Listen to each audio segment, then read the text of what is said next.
Espèce d'échec minable. Assieds-toi là, ou tire-toi. Mon père a craché ces mots à sa fête de départ à la retraite quand j'ai refusé. Papa m'a giflé devant 200 invités. J'ai souri et j'ai murmuré, tu viens de me perdre. 3 semaines plus tard, bonjour à tous, je m'appelle Michael Carter. J'ai 34 ans. Et à la fête de départ à la retraite de mon propre père, devant 200 de ses collègues les plus estimés, il m'a giflé au visage et m'a traité d'échec minable. Avant de vous raconter comment ce seul moment d'humiliation m'a conduit à démanteler systématiquement et légalement tout son empire et à m'approprier l'héritage même qu'il essayait de me cacher, faites-moi une faveur et dites-moi d'où vous regardez dans les commentaires ci-dessous. C'est toujours incroyable de voir jusqu'où ces histoires peuvent voyager. Le Oakwood Country Club sentait exactement ce que vous imaginez, un mélange écœurant de vieille fortune, de laine humide et du léger parfum sucré de parfum cher. C'était l'habitat naturel de mon père. Pour une nuit, cette salle de bal, avec ses lustres étincelants et son armée de serveurs silencieux, était le centre de l'univers de l'élite médicale de l'État. Le docteur Richard Carter, un titan de la chirurgie, posait enfin son scalpel. Ce n'était pas juste une fête, c'était un couronnement célébrant toute une vie de perfection perçue. Je n'aurais pas dû y aller. Chaque partie rationnelle de mon cerveau savait que c'était une erreur, mais une partie têtue et stupide de moi s'accrochait à un mince espoir. Je pensais que peut-être, avec sa carrière officiellement terminée, il aurait enfin l'espace pour me voir, non pas comme le mouton noir de la famille, mais simplement comme son fils. Pour prouver mes bonnes intentions, j'avais apporté un cadeau, une Rolex vintage de 1965, l'année où il a obtenu son diplôme de médecine. Cela m'avait coûté une petite fortune, un morceau de mon propre succès durement gagné que je voulais offrir comme un pont. Ce pont n'a jamais été construit.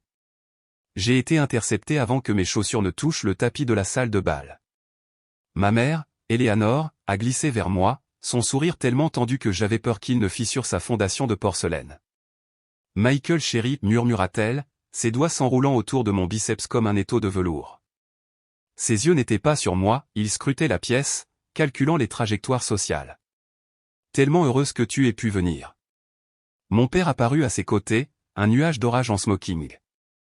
Ses yeux bleus froids jetèrent un coup d'œil familier et méprisant sur mon costume sur mesure. Ton frère a des collègues très importants ici ce soir, Michael, commença-t-il, sa voix un grognement bas destiné uniquement à moi. Le doyen de son hôpital est ici. Nous ne pouvons pas avoir de distraction.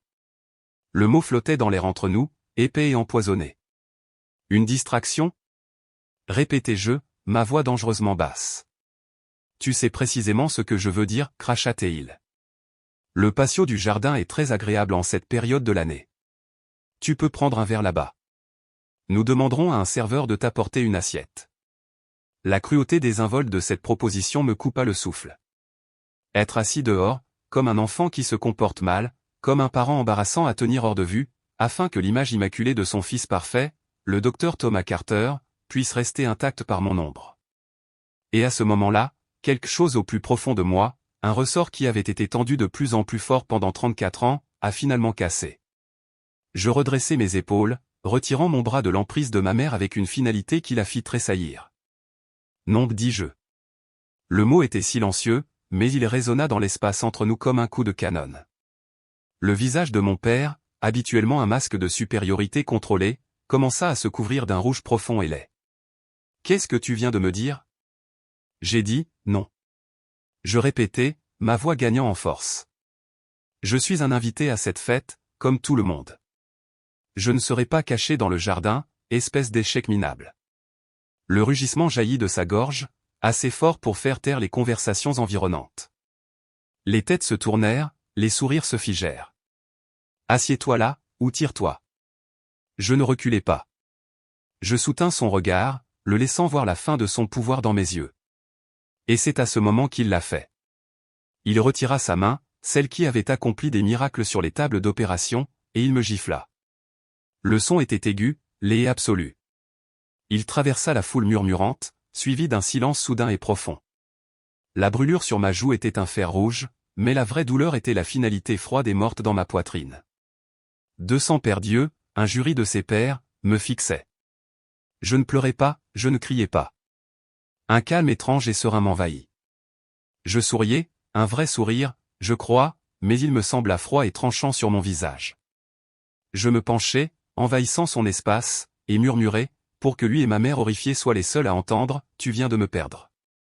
Je leur tournais le dos, au cadeau que je tenais encore à la main, à toute cette mascarade. Alors que je me dirigeais vers la sortie, la mère de visage stupéfait s'écarta pour moi. Je pouvais sentir leur regard sur mon dos, un mélange de pitié et de curiosité morbide. J'ai fini au Riverside Café, un restaurant ouvert 24 heures sur 24 qui sentait le café et le désespoir silencieux. C'était un univers loin du country club. La serveuse, une jeune femme nommée Sarah avec des yeux fatigués mais gentils, remarqua la marque de main rouge de colère qui fleurissait sur ma joue.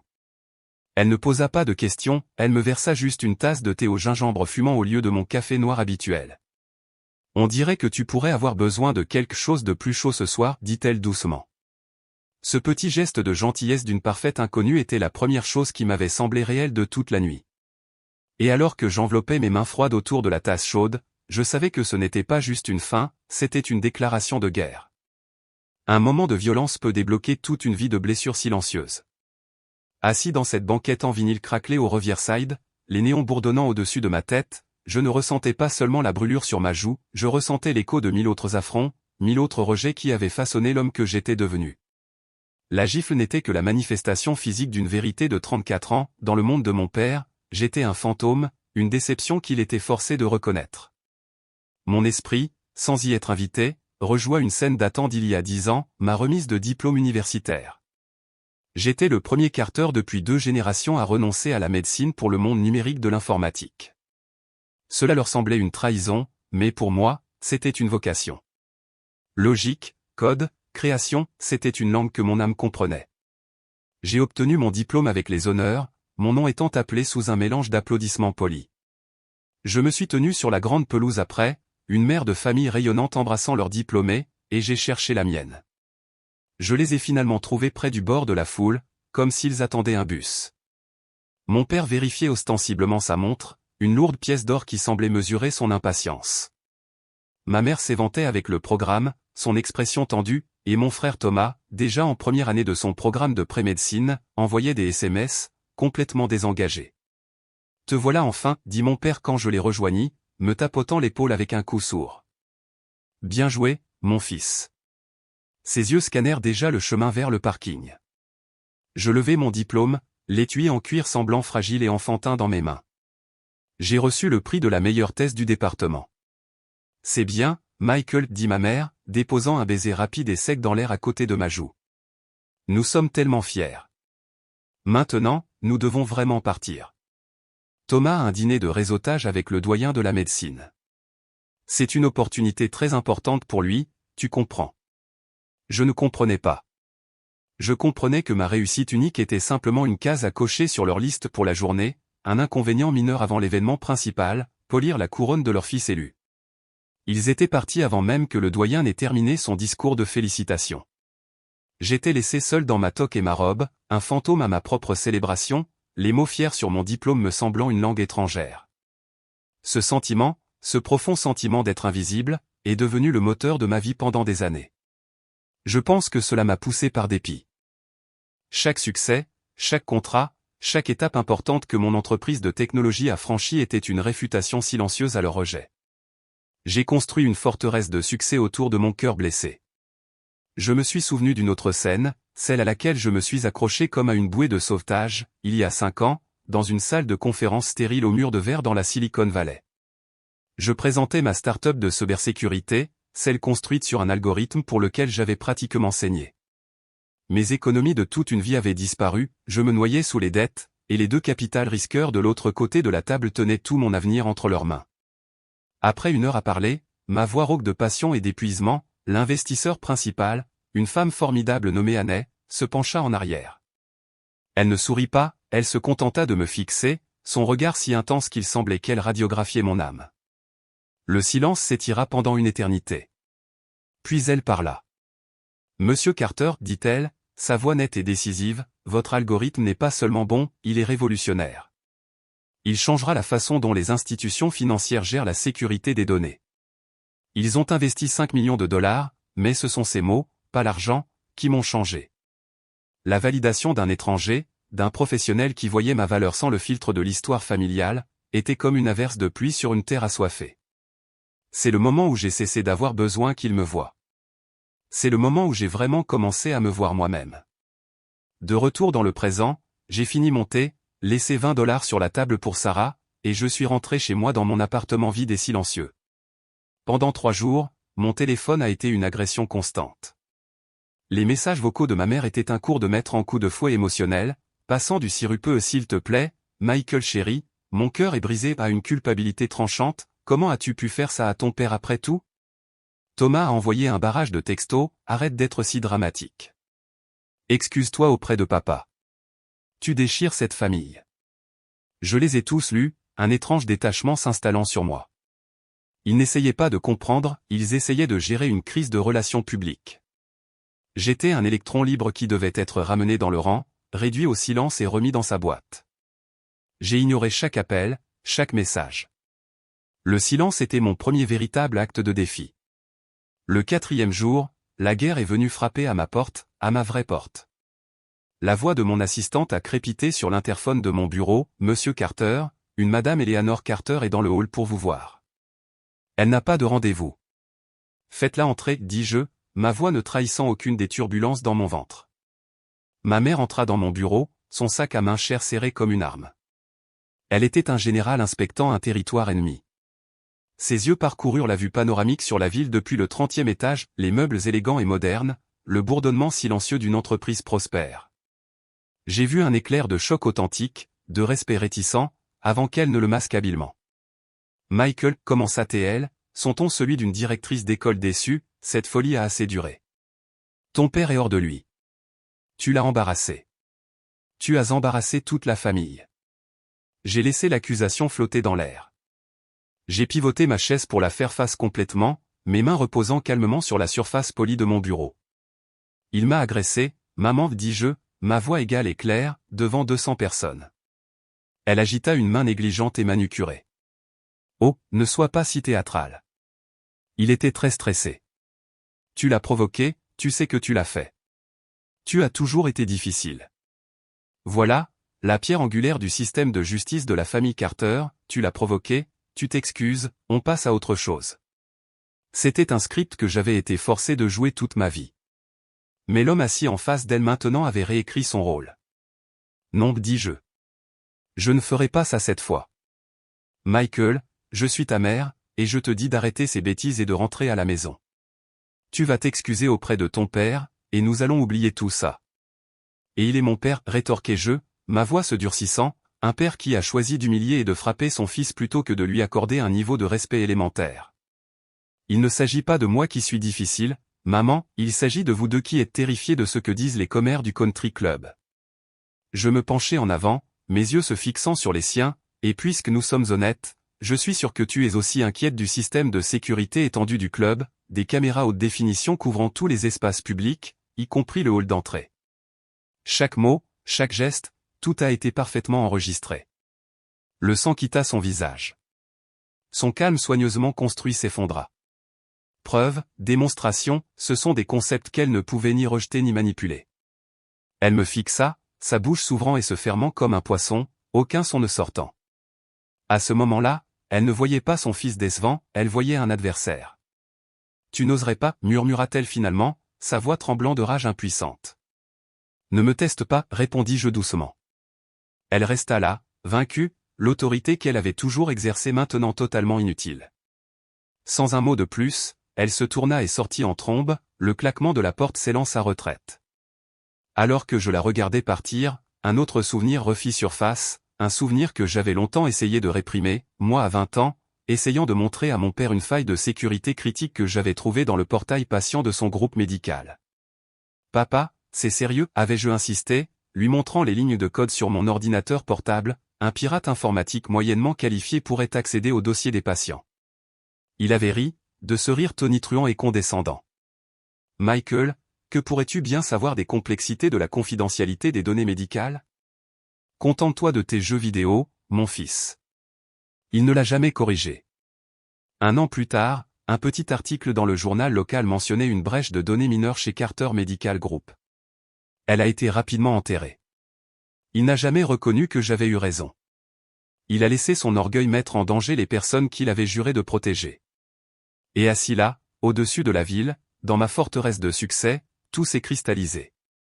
Le problème n'était pas seulement sa cruauté envers moi, le problème était son arrogance. C'était un défaut fatal, un cancer au cœur même de son précieux héritage.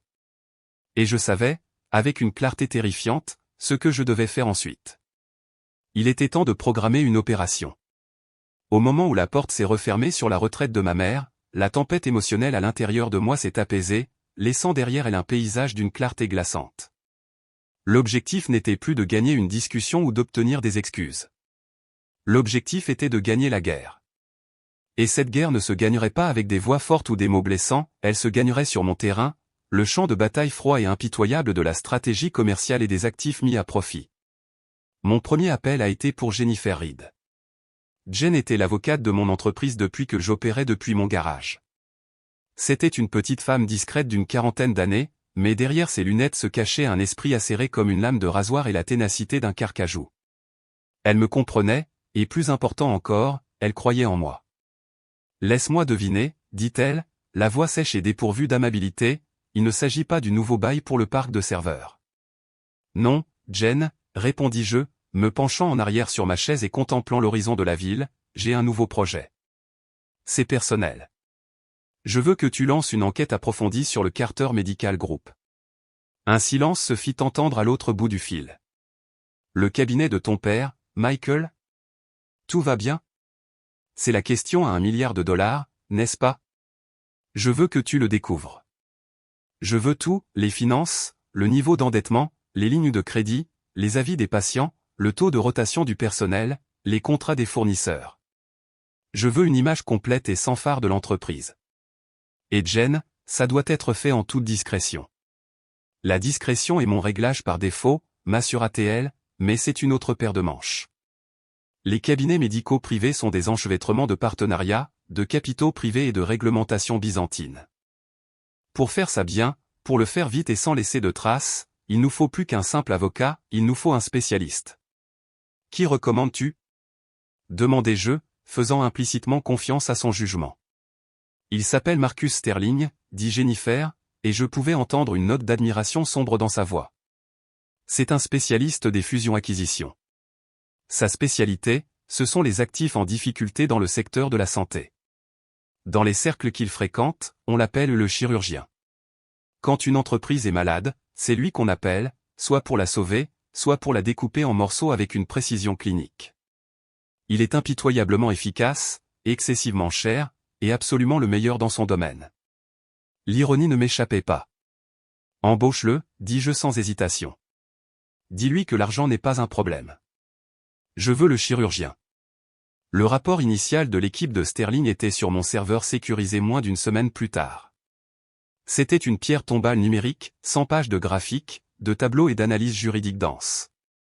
Le résumé de la direction en première page racontait toute l'histoire, le Carter Medical Group n'était pas seulement en difficulté, il était en train de mourir. Mon père, le brillant chirurgien, avait été un homme d'affaires catastrophiquement mauvais. Sa retraite et l'ascension de Thomas à la direction avaient accéléré le déclin. Le cabinet était noyé sous les dettes, le nombre de patients était en chute libre et leur coût d'exploitation était absurdement élevé. Mais c'est une seule ligne récurrente qui m'a fait me redresser, un versement mensuel important, simplement étiqueté honoraire de consultation, était détourné vers une SARL numérotée. Quelques heures de travail de l'équipe de Jennifer ont révélé le propriétaire unique de cette SARL, le docteur Thomas Carter, mon frère, l'enfant chéri, était en train de saigner systématiquement l'entreprise familiale, se versant un bonus massif non déclaré pendant que le cabinet filait droit vers la faillite. Il affichait une nouvelle Porsche et une montre haut de gamme, alors que les infirmières et le personnel administratif vivaient probablement dans la peur des licenciements. Le culot pur et simple était stupéfiant. C'était mon levier, c'était la faille dans leur armure. Mais pour Sterling, ce n'était pas suffisant. Nous nous sommes rencontrés dans son bureau, un espace stérile et minimaliste qui ressemblait plus à un laboratoire qu'à un cabinet d'avocats. Sterling lui-même était grand et d'une immobilité déconcertante, un homme qui semblait conserver chaque once d'énergie pour un impact maximal. Il ne s'encombrait pas de bavardage. La malversation financière est bâclée, Monsieur Carter, dit-il, sa voix sur un ton monotone. C'est un levier, oui, mais c'est un symptôme. Nous pensons que la maladie sous-jacente est plus grave. Il désigna un fichier sur le grand écran au mur. Nous avons extrait les dossiers d'assurance responsabilité civile professionnelle du groupe pour les 15 dernières années. Procédure standard. La plupart sont mineurs, glissades et chutes, litiges de facturation. Mais il y a aussi ça. Il cliqua, et un document remplit l'écran. C'était une réclamation d'il y a 7 ans, un versement massif, réglé à l'amiable et scellé si hermétiquement qu'il était pratiquement inviolable. Un versement de cette ampleur pour un cabinet privé est un incendie de grande ampleur, expliqua Sterling, les yeux fixés sur les chiffres. Ce n'est pas quelqu'un qui trébuche sur un carreau de moquette mal fixé, c'est un événement catastrophique, une affaire de faute professionnelle majeure qui a été enterrée avec une extrême précaution. Mon esprit revint à la violation de données dont j'avais averti mon père. Son arrogance, son refus d'écouter son fils obsédé par les jeux vidéo, cette arrogance avait-elle conduit à cela? Avait-elle coûté à quelqu'un plus que de simples données? C'est Thomas, dis-je, les mots ayant un goût de poison. Il était interne à l'époque, encore en train d'apprendre. Il a fait une erreur. C'est l'hypothèse la plus logique, acquiesça Jennifer, en examinant les documents. Une erreur de débutant, et le Père puissant intervient pour la faire disparaître. Je dois en être sûr, dis-je, ma voix dure comme du granit. Je veux savoir ce qui s'est passé. Je veux le nom du patient. Je veux savoir comment ils ont été réduits au silence. Je veux chaque détail. Cela avait dépassé une querelle familiale ou une acquisition d'entreprise. S'ils avaient fait du mal à quelqu'un et l'avaient enterré, c'était une croisade morale. Alors que l'équipe de comptables légistes et d'enquêteurs de Sterling commençait à ébrécher le mur de silence vieux de 7 ans, le présent fit à nouveau intrusion. Cette fois, c'était ma tante Carole, la sœur de ma mère et la rouleau compresseur sentimentale désignée de la famille. Michael chéri, roucoula-t-elle au téléphone, sa voix dégoulinant d'une douceur fabriquée, j'ai été dévasté d'apprendre le petit malentendu lors de la fête. Tu sais comment ton père est, la pression qu'il subit. Ta mère a le cœur brisé. Tu sais, la famille, c'est ce qu'il y a de plus important, Michael. Nous devrions tous dîner ensemble, pour le bien de ta mère. Oublions tout ça. J'écoutais son monologue bien répété, le même chantage affectif qu'elle utilisait depuis des années, mais cette fois, je pouvais entendre la minuscule note de désespoir sous le miel. Il ne l'avait pas appelée pour servir de médiatrice, il l'avait appelée comme un atout, un outil pour ramener leur fils égaré dans le droit chemin. Merci de votre inquiétude, tante Carole, dis-je, ma voix polie mais froide, mais j'ai bien peur d'être très occupé en ce moment. Veuillez transmettre mes amitiés à oncle Robert. Je raccrochai avant qu'elle ne puisse lancer sa prochaine salve de culpabilité. La dernière pièce du puzzle, la clé qui allait tout déverrouiller, est venue de Sterling 2 jours plus tard. Il n'envoya pas de mail, il appela ma ligne privée. Nous l'avons trouvé, dit-il, sa voix sombre. Elle, demandai-je, mon cœur commençant à battre à tout rompre. La Jane Doe de la plainte pour faute professionnelle. Nous avons son nom.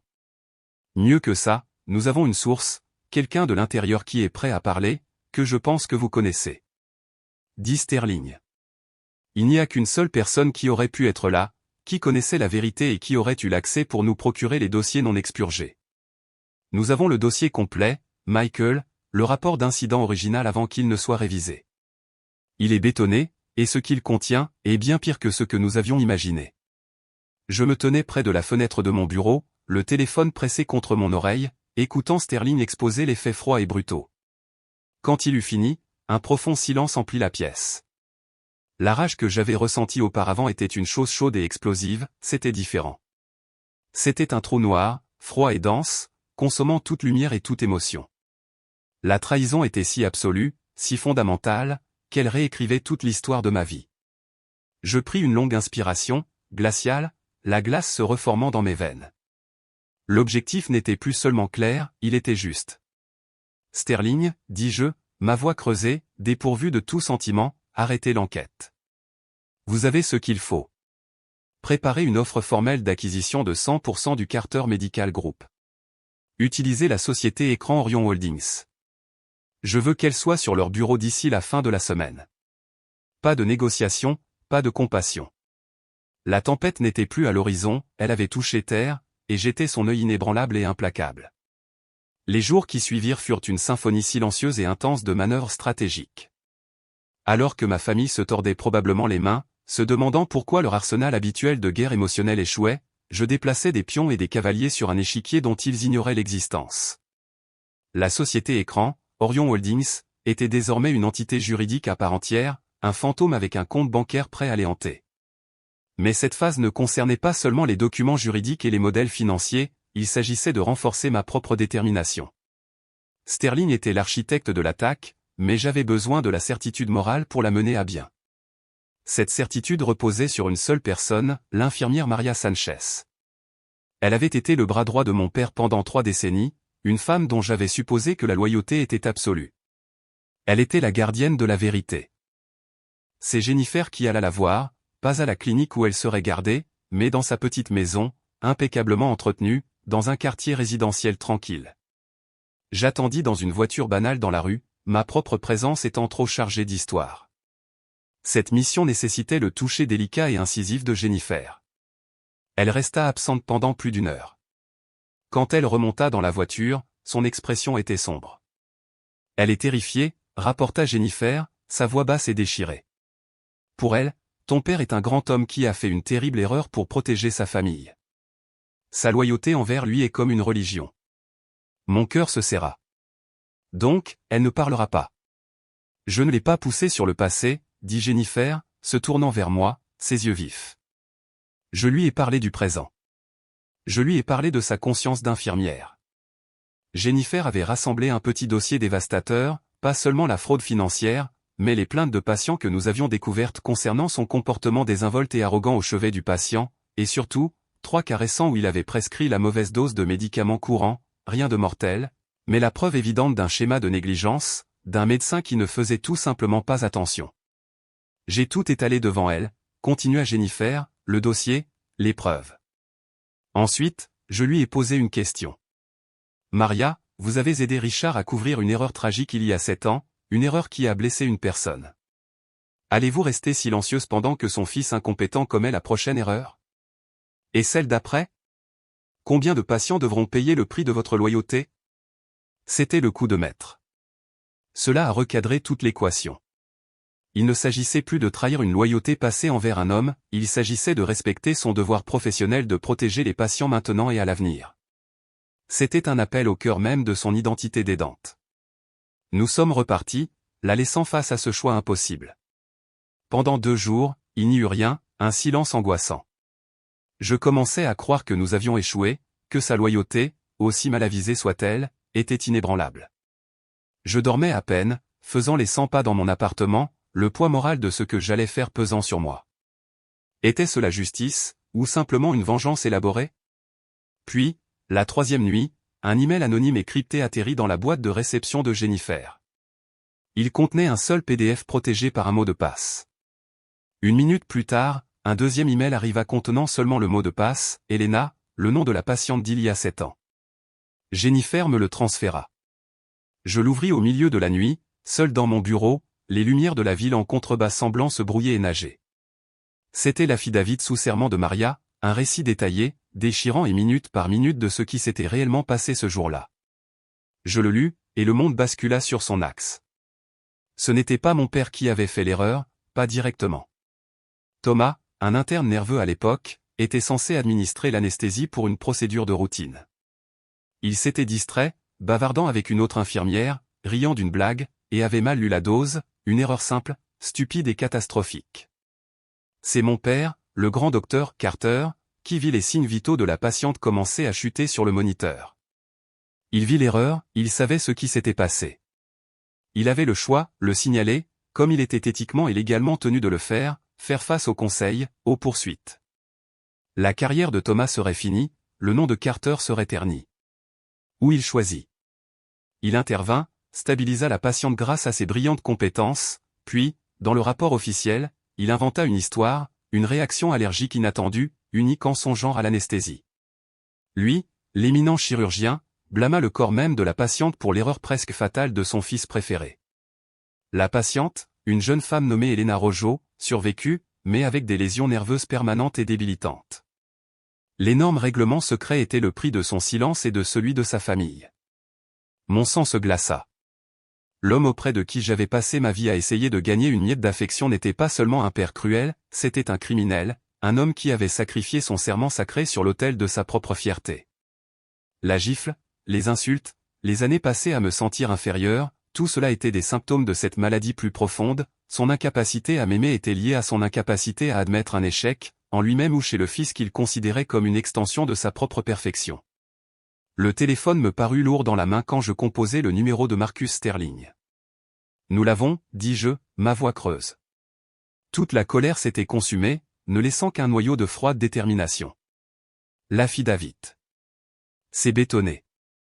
Cela change la donne. Sterling dit sa voix, tenant pour une fois une trace de quelque chose d'autre que le détachement professionnel. Ce n'est plus seulement une prise de contrôle hostile, c'est un problème de santé publique. Je sais que j'ai dit qu'il fallait faire l'offre, il est temps d'enlever le cancer. La salle du conseil d'administration du Carter Medical Group était une capsule temporelle de l'ego de mon père, du bois sombre et lourd, une moquette si épaisse qu'elle étouffait tout bruit, et un silence oppressant qui m'avait toujours semblé être un jugement. La longue table en acajou poli était un champ de bataille où il avait remporté 1 millier de négociations, et à sa tête, il était maintenant assis sur le trône. Il avait l'air fatigué, la peau autour de ses yeux plus fine que je ne m'en souvenais, mais le masque familier de supériorité arrogante était fermement en place. À sa droite, ma mère, Eleanor, sa posture raide comme un piquet, un sourire fragile épinglé sur ses lèvres.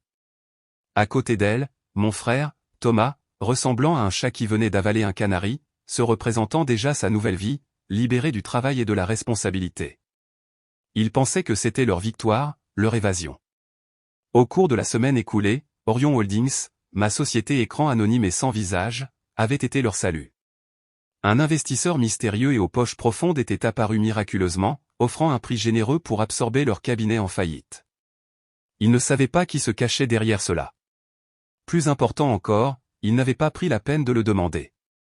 Ils étaient simplement reconnaissants de pouvoir encaisser, leur réputation apparemment intacte, leur sombre secret, croyaient-ils, en sécurité et enterré.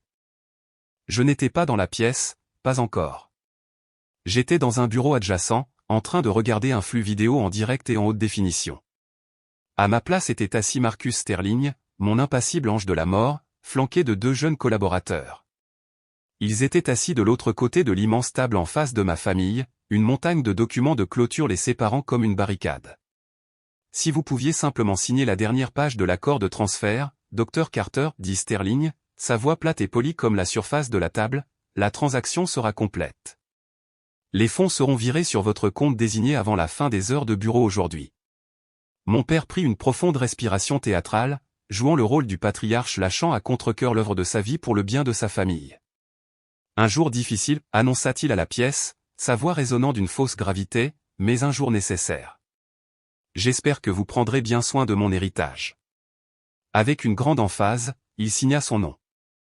Ma mère signa le sien, son mouvement rigide et précis.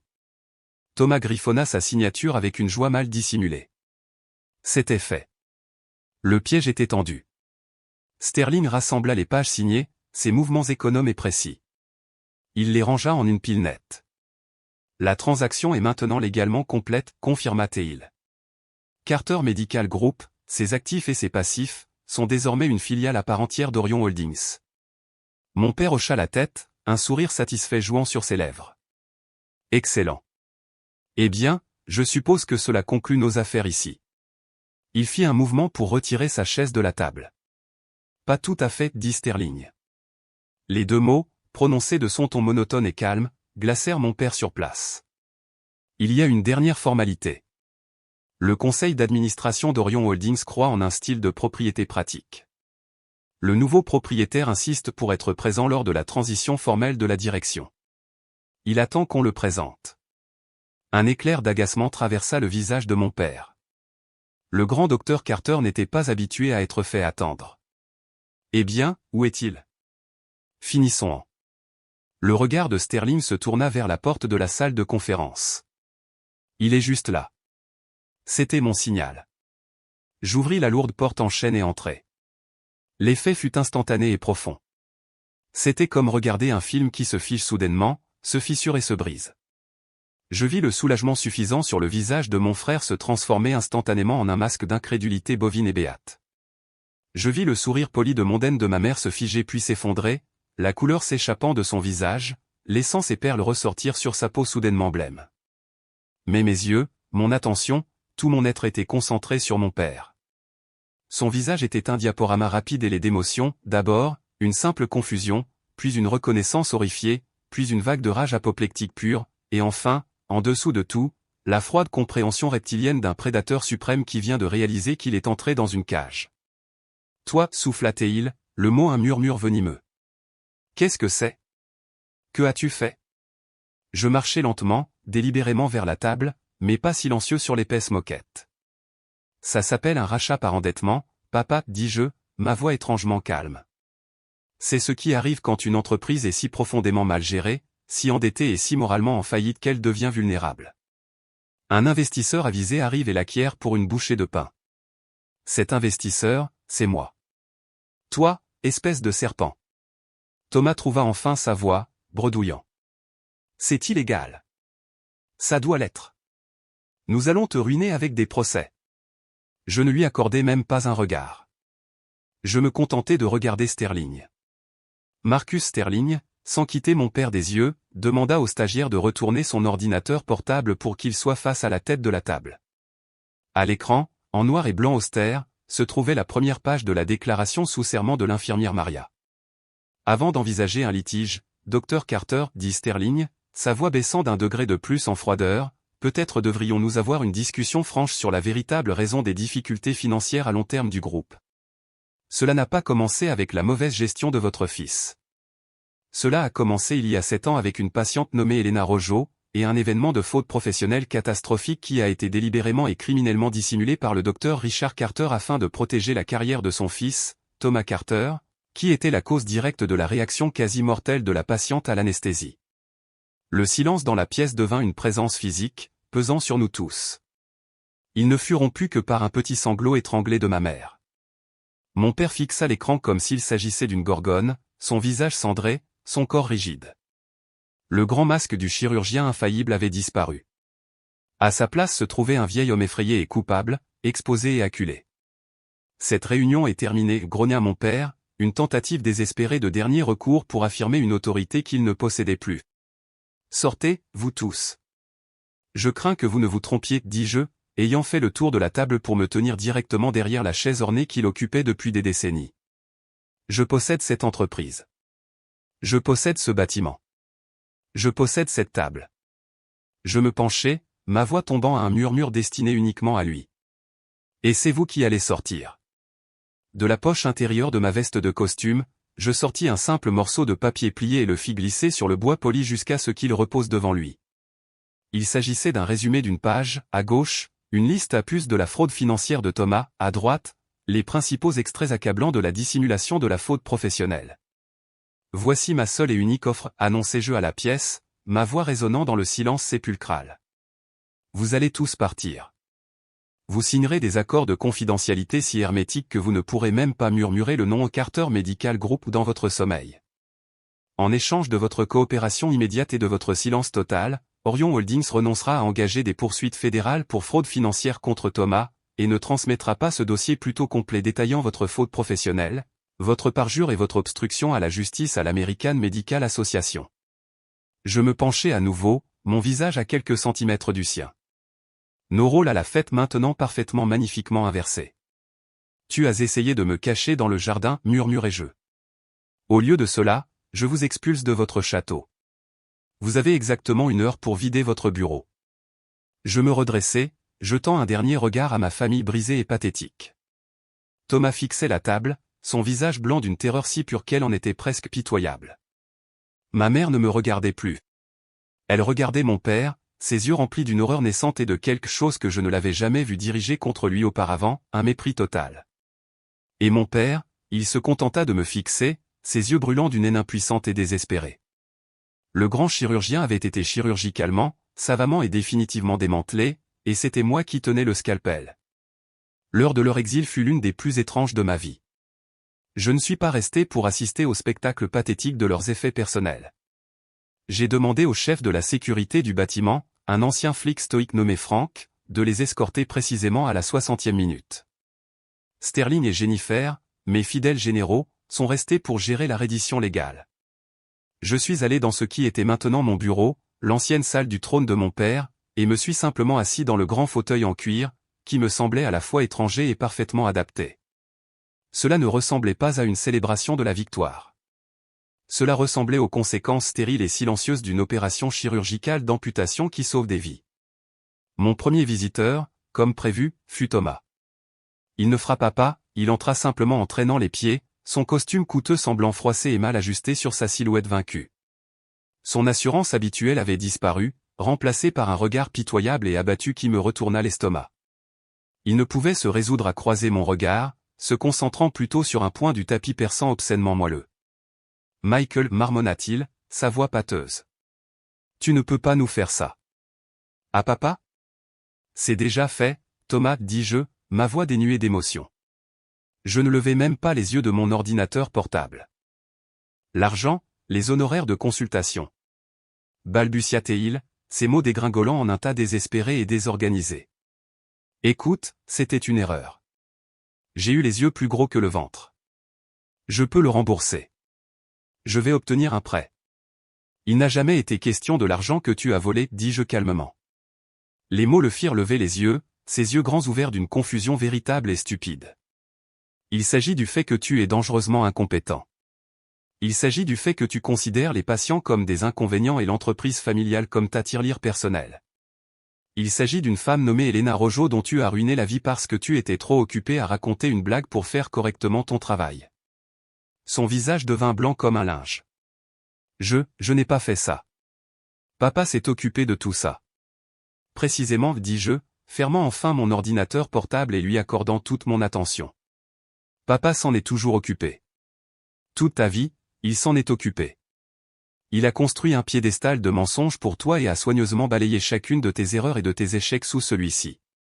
Eh bien, aujourd'hui, j'ai donné un coup de pied au piédestal, et j'allume les lumières pour que tout le monde voie la crasse que tu as cachée à l'intérieur.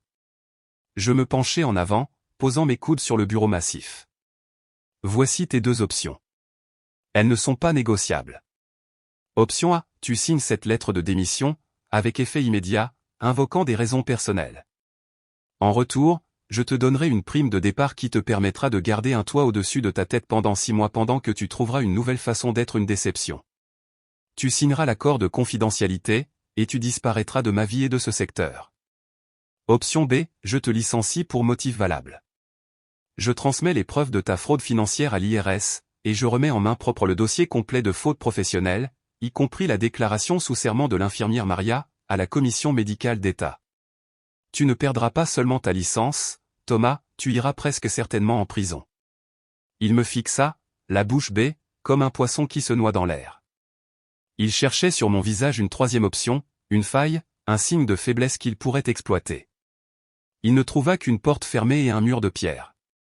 Tu as jusqu'à 17 heures pour que ta démission signée soit sur ce bureau, dis-je, reportant mon attention sur mon ordinateur, un renvoi clair.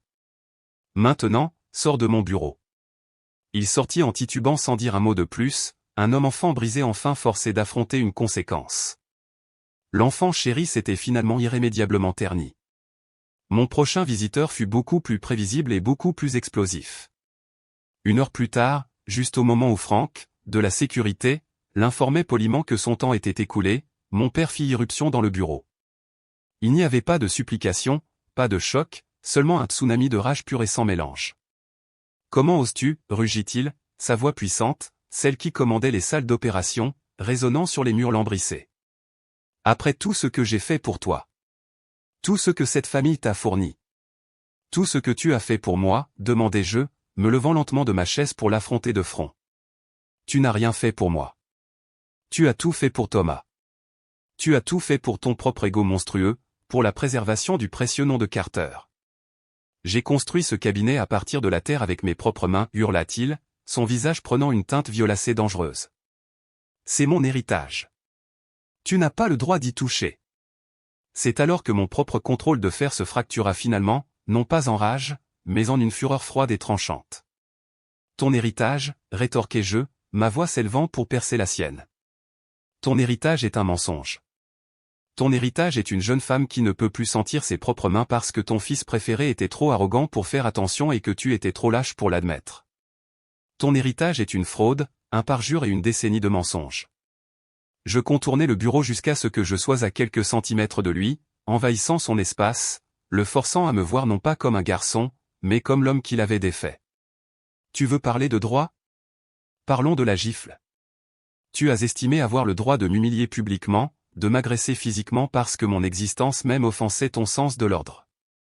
Cette gifle, papa, ce n'était pas seulement à propos de moi, c'était la métaphore parfaite de toute ta vie, de ta conviction que tu es au-dessus de tout reproche, au-dessus des conséquences. Tu pensais pouvoir cacher les crimes de ton fils. Tu pensais pouvoir me cacher dans le jardin. Tu pensais pouvoir cacher tout ce qui n'était pas parfait. Je baissai la voix, la chaleur de ma colère se concentrant en un rayon laser. Tu ne m'as pas seulement giflé, tu as giflé chacun des patients qui ont un jour placé leur confiance en toi. Tu as giflé ton propre serment d'Hippocrate jusqu'à ce qu'il soit noir et bleu. Tu as choisi ta pathétique fierté au détriment de leur sécurité. Alors ne me parle plus jamais d'héritage. Je pointai un doigt tremblant vers la porte. Je ne détruis pas ton héritage, je le sauve de l'homme qui l'a ruiné. Maintenant, pour la dernière fois, sors. Il resta là à haleter, sa rage finalement éteinte par la vérité brutale et indéniable. Il n'avait plus de mots. Le grand docteur Richard Carter, l'homme qui avait toujours la remarque finale et cinglante, était finalement complètement silencieux. Il me lança un dernier regard, ses yeux remplis d'une haine si profonde qu'elle était presque une force physique. Puis il se tourna et, avec la démarche traînante d'un vieil homme vaincu, il sortit du bureau, sortit du bâtiment et sortit de ma vie pour de bon. La lourde porte se referma avec un clic, me laissant seul dans le silence résonnant de mon nouveau royaume. Les 6 mois qui suivirent furent un tourbillon de démolition contrôlée et de reconstruction minutieuse. C'était le moment où j'étais le plus épuisé et le plus énergisé de ma vie. Le nom Carter Medical Group fut la première victime. Je l'ai fait dissoudre légalement, en le rayant des registres publics. C'était un nom construit sur une fondation de mensonges, et je voulais qu'il retourne à la poussière. À sa place, Northwood Medical Center est né, un nouveau nom, un nouveau logo et une nouvelle philosophie non négociable, que j'ai fait imprimer et encadrer dans chaque bureau, le patient d'abord. Toujours. Sans exception. Il ne s'agissait pas d'un simple changement de marque cosmétique. Grâce à l'efficacité impitoyable de Marcus Sterling dans la gestion de la restructuration financière et à ma propre expertise technique dans la conduite de la refonte opérationnelle, nous avons démoli le cabinet jusqu'à ses montants mêmes. Nous avons arraché les anciens serveurs lourds et les logiciels anciens. J'ai personnellement supervisé la mise en œuvre d'un nouveau système de dossiers médicaux électroniques de pointe, surtout, entièrement sécurisé, le type de système intégré que j'avais essayé d'expliquer à mon père il y a plus de 10 ans. Nous n'avons pas seulement recyclé le personnel, nous avons réinstauré une culture. Nous avons établi de nouveaux protocoles transparents pour tout, de la facturation aux commentaires des patients, créant un système de responsabilité où il n'y avait autrefois que de la peur. Il y a eu, bien sûr, des changements de personnel. La lettre de démission signée de Thomas se trouvait sur mon bureau à 16h59 ce premier jour fatidique. Une poignée de médecins et d'administrateurs principaux qui avaient été trop à l'aise, trop complices de l'ancienne culture de favoritisme et de silence, ont reçu de généreuses primes de départ et ont été conduits à la porte. Mais j'ai découvert qu'il y avait de bonnes personnes là-bas, des professionnels talentueux qui avaient été étouffés, gardant la tête baissée et essayant simplement de faire leur travail dans un environnement toxique. J'ai promu l'infirmière Maria Sanchez au poste de nouvelle chef des soins infirmiers. Les décennies de culpabilité et de loyauté compromise semblaient disparaître d'elle, remplacées par un sens du devoir farouche et protecteur.